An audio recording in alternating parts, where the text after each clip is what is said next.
Going away. Okay. Hello, my name is Rob Hebert. I'm coming to you from the Northwest Regional Workforce Investment Board. Today, in the American Job Center in Waterbury, I should say. Um, Today, with us in the employer spotlight is O&G Industries. I'm incredibly excited that a good, I think, friend of mine and one of my favorite people in workforce development is joining us today. Not only is she the HR director for O&G Industries, she is a speaker on the WOW Forum, which is a women's empowerment forum, and I think is held yearly in Torrington. She sits on multiple boards, including, I believe, and she can correct me if I'm wrong, the governor's workforce task force from last year. Governor Lamont, that is. We shared some space there. I was on the governor's task force for criminal justice, so I understand what went into that. Without further ado, I'd like to introduce Beth DuPont. Beth, if you could just give us your name, rank, and title, and we'll get going. Rob, thank you so much, and thank you for allowing me to participate in the Northwest Regional Workforce Investment Board's employer spotlight. I very much appreciate it. This is one way for our organization to tell our story about who we are and what we're all about. So my name is Beth DuPont. I am a Waterbury native, proud Waterbury native, and I am the HR and EEO officer for O&G Industries. O&G Industries, as many of you may know, is one of the largest construction firms here in the state of Connecticut. We've been around since 1923. And we will be celebrating our 100th anniversary in the next couple of years. That's amazing. It is a long very time. Cool. Yeah, it's a long time. The O'Neillia family and my bosses very much have reinforced the importance of the development of our future workforce. And while there is due respect to the past 100 years and the folks that have worked for O&G for many, many years, there's also a new vision and new energy related to the new workforce. And who is it? Where are they? And where do we get these skilled employees to help us build beautiful bridges, beautiful buildings, and run our business? But the only way you do that is with good quality people. And so part of the objective for O&G, and from my perspective, is our future workforce development. And for me, it includes everything from, and as I was saying, Rob, construction, everyone thinks sort of you're out in the field. So you've got your hard hat, you've got your safety vest, your safety goggles, and your work boots. But I also like to say the scope of construction is very, very broad. So it could be everything from those laborers, those operating engineers, the carpenters, the masons out in the field, but that also includes project engineers, project managers, carpentry foremen, men and women who support our builds out in the field. But it also includes folks like me from human resources perspective. It could be administrative support, but it also can be accountants and estimators at the main office. It could be someone like Lenny, who's out delivering interoffice mail to all of our mechanics in the Stamford, Bridgeport, Southbury, and our South Main and Torrington areas. And the scope too includes for O&G, as many of you know, as I said, we build beautiful buildings and we build beautiful bridges, but we also have materials, where we make our own concrete. And I do know that cement is an additive for concrete, so I'm learning the construction business. Yeah. We also have asphalt plants and quarries. And we're also incredibly environmentally conscious as well. So we've got a new story that we're developing right now from an environmental business perspective as well. So in terms of sort of absolute due respect to look back for the past 100 years, candidly, the focus is also now, how do we move forward and how do we build our future workforce? And how do we create pathways for men and women, particularly for underrepresented folks to join our ranks and join the O&G team. I'm glad you mentioned all the layers. I have found over the years in workforce development that when you're working with particularly younger job seekers, they don't necessarily understand the depth of a company. I use the Starbucks example. They see the face, they see the coffee shop, but I try to explain to them, don't necessarily discard a retail or restaurant, larger organization, because there's so much that goes into making it run every day: marketing, advertising, infrastructure support. It's important to be able to recognize all that. So thank you. I don't think that's talked about enough, frankly. I try to bring that up as often as I can. Um, so in these employer spotlights, you know, I like to give the companies, especially their HR people, the opportunity to talk about stuff they don't normally get to talk about, especially in an Indeed ad or a newspaper ad, and that's the company's culture. I know you, and I know how badly, how important it is for you to have a welcoming culture and a welcoming work environment. So if you could just talk for a little bit about what it's like to work for ONG. Sure. I think, it's interesting. I had to do a conversation with some local residents, I guess, and the subject was sort of the pandemic. And they were asking about, how does ONG sort of manage through that? And as you know, we are considered an essential business. And so, we've worked through this, and we've got, just courageous, engaged, hardworking, understand the importance of the role they play, in the success of ONG and what we do. And so what I said to them there were sort of three core values that we used as sort of our mantra every day, and that was the health and safety of our employees, number one, bar none. We are doing everything we can to make sure that our workplace is safe for them. Number two, lead with emotional intelligence, lead with kindness, compassion, and also the whys. Well, why are people afraid? What's going on? What are your concerns? So we can help our employees, my coworkers, my customers, candidly, make better decisions about coming to work and feeling safe and valued as they come to the organization every day. And then the third core value was also taking good care of our customers, right? And so for me, I've got 1,000 customers roughly, and those are all of my coworkers. But they in turn have to take good care of their customers. So whether it's our Mason stores, whether it's our quarries, whether it's our mechanics, taking care of their internal customers. So those were sort of the three core values, which I think sort of creates a framework of our culture. So number one, health and safety of our employees. Number two, from a leadership perspective, lead with emotional intelligence. You can be candid but kind. Ask the why question. So lead with emotional intelligence. And three, take good care of our customers. And I guess sort of the fourth overarching is a culture that is based on open communication and mutual respect. Doesn't matter race, age, gender, national origin, LGBTQ questioning, it doesn't matter. If you're skilled, you've got those critical thinking skills, the versatility, a good attitude, sort of our mantra is, hire for attitude, train for skills, then we want to talk to you. That's great. So what exactly are you looking for right now? What's sort of your top three, your hit list for jobs you're looking to fill? So, it's construction, right? So let's separate the two, sort of the main office or the corporate office per se. So folks can go to, to www.ogind.com, in order to take a look at, what positions are available right now. And those are typically the non-union positions, Rob. So I'm looking for, a couple of bookkeepers right now. I'm looking for a dispatcher right now in our Bogue Road quarry dispatch. So those are sort of those non-union roles. From a union role perspective, we are looking for quality laborers, looking for carpenters, looking for those operating engineers. And then as a result of that, it's interesting. The cool thing for us too, I think, as ONG, is that we're using those folks out in the field and now trying to identify who are our future, who are the emerging leaders. If you've got a laborer that wants to become a labor foreman, do they have the things that we look for, like they're on time? And I will tell you this, I always say to folks, if you are on time, you're late. So it's always good to get to work a few minutes early and ready to go, because time is money, and we are building as we go. So and I think actually from a construction perspective too, we'll also have a better handle as we head into 2021 in terms of where are we in terms of our large bridge projects right now in East Hartford and in West Hartford.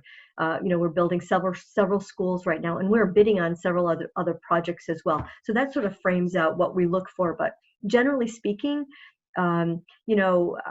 People who are hungry, who are reliable, and have a great attitude. Like I said, we hire for attitude, we'll train for skills.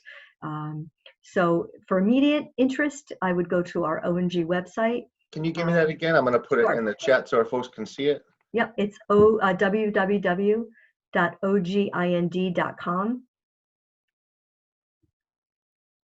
Okay. And then every once in a while, probably what I will do for early next year, Rob, is actually put on that website if we do have specific needs for our tradespeople, laborers, operating engineers, carpenters, etc. But candidly, and while we are union based from those trades perspectives, yeah. If you've got someone who has all those skills that we just talked about, those sort of the behavioral skills that we look for, I would want them to reach out to you, the Northwest Regional Workforce Investment Board, or me directly to say that we've got some folks that we probably would be interested in talking to. That's great. And I'm just curious, what's like your bit? Where's ONG working hard right now? You said you mentioned East Hartford and a bridge job. Is there anything else large that's going on?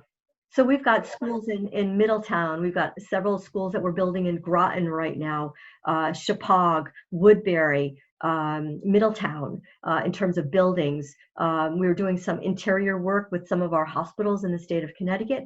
And we're also very much aligned with our industrial construction group as well, with some of the big defense employers in the state of Connecticut too. So literally all over the state. Our Mason stores are very, very busy. We've got Mason stores in the Danbury, Stamford, Bridgeport. Can you explain Waterbury. What those are? Oh, so our Mason stores are more of our retail side of the business. And this is where large and small contractors, individuals, the public can go and buy bluestone or materials that they may need if you're building a patio or something. Oh, okay. This is all, but also interior. So if somebody's redoing their kitchen, for example, or a new bathroom and they need new tile. So we've got our Mason stores that are very busy. And then in addition to that, we've got our plants and our quarries, and those are fascinating places too. And one of the cool things, I spoke a little bit about environmental, and we've got a sort of a really cool environmental story as well. At our Southbury Quarry, we now have a solar farm, which is which is awesome. We have also have a bat cave that we created out of our New Milford Quarry, because once you mine something, we also want to make sure that it is it's got purpose moving forward as well. So you've created housing for bats. We have. You got to put that on your resume. Yes. I've never heard anybody say that. Yes, bat caves. Very cool. Cool stuff.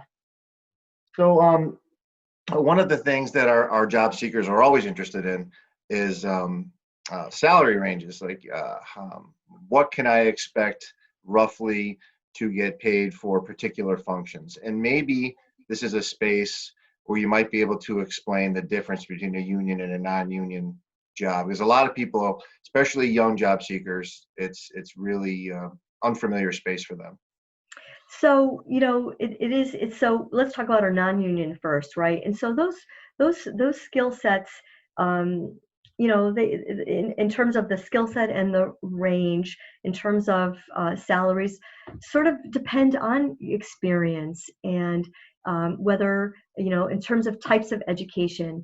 I like different types of education. It doesn't necessarily have to be, a 4-year degree. It could be, a 2-year degree or a college or a high school education. But you've got the smarts and you've got the hunger, so to speak, and a great attitude to say, I want to learn.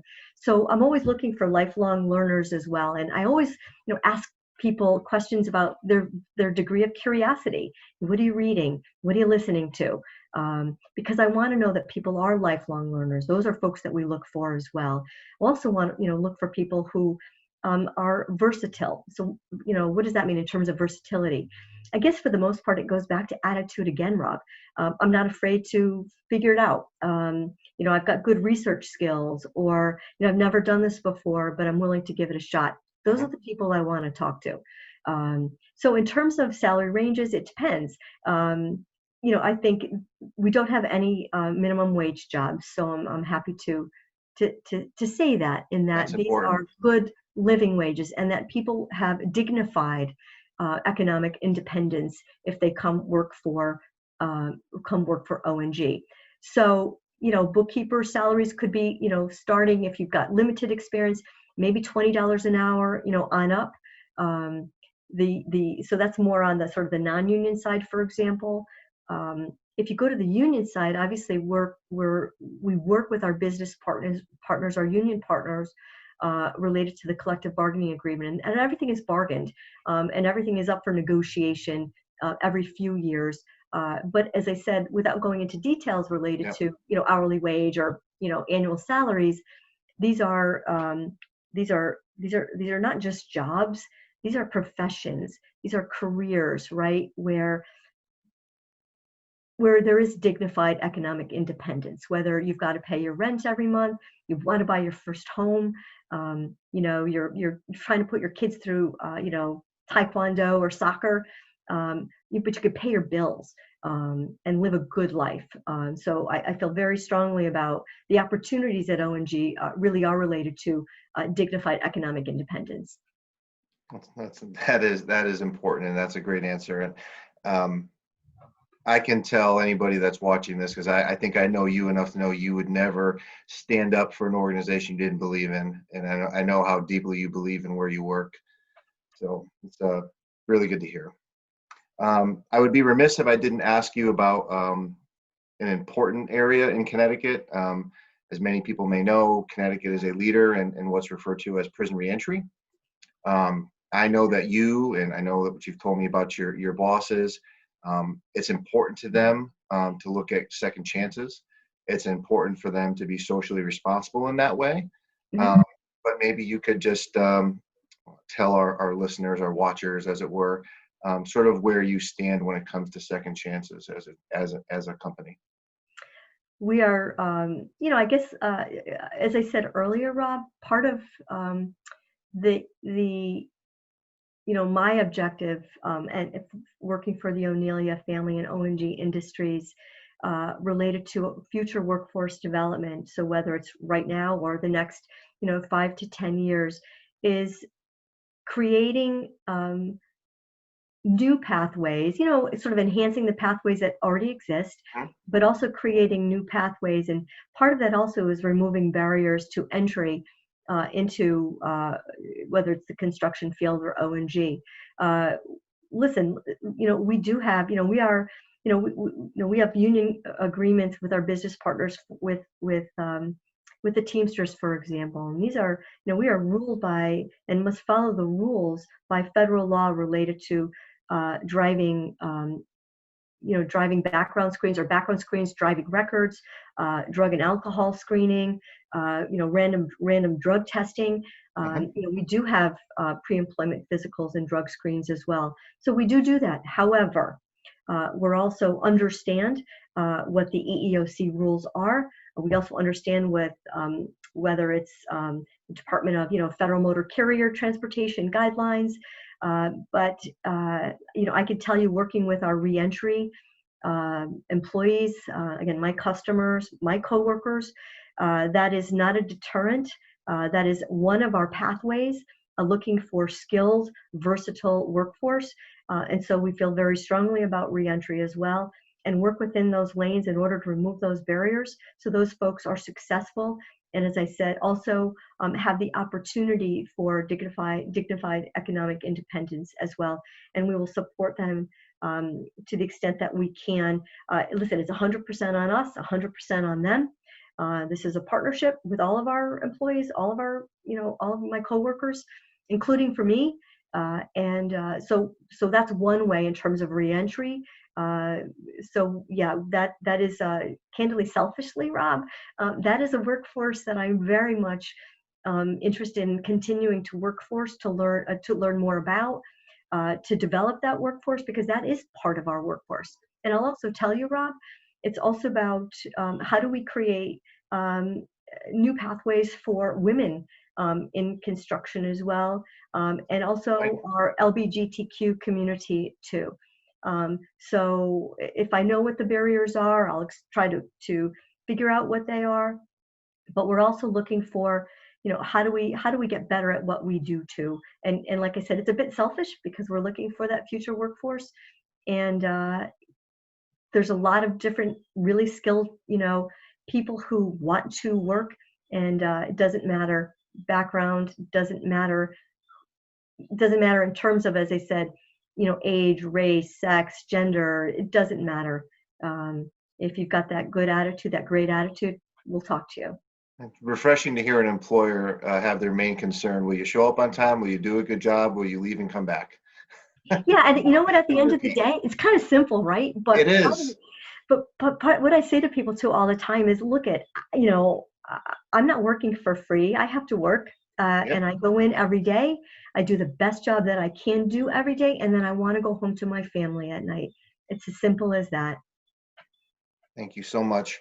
Do you want to leave well, first of all, let me leave space for you to, is there anything else that you'd like to promote or discuss or talk about that I didn't touch? You can have this time to do that. Sure. I think I just want to make sure that I've covered everything.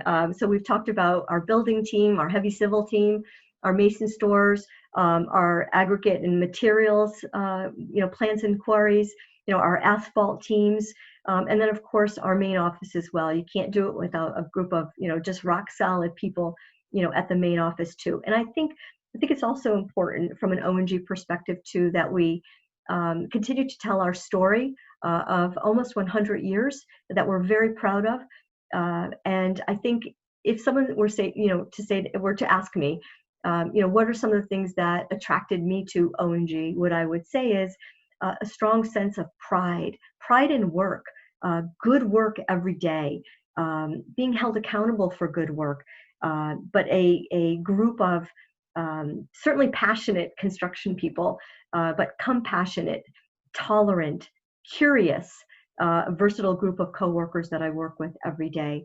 And so I think it's important to continue to tell that story, as I said, in terms of that look back for the past 100 years, but equally important now, where are we heading in the future, and what does our future workforce look like? That's great. And you kept mentioning throughout this conversation the word dignity, and an associate of mine likes to do his yearly toasts to the dignity of work. So I'm glad that you brought that up. Well, I think there's dignity and pride in work. There is. People want to go, they want to go to work every day, and there's a lot of things as a result of that that are very, obviously, that's the expectation, and that's the good thing. Absolutely. Is there a phone number that you'd like to leave and an email address at all that we could put in the chat, or do you want to just leave the O&G website? For now, only because I'm trying to think what would be the best. So let's leave it as is right now, and if as I get additional information, I'll send that off to you, Rob, to post that. Okay, great. Well, thank you, Beth DuPont. Thank you, O&G Industries. Anybody that's looking for work, I can vouch for O&G that they're a great place, great company. They have a statewide presence, and they have a great head of HR. Thanks, Beth. Thank you very much. Take care. Bye.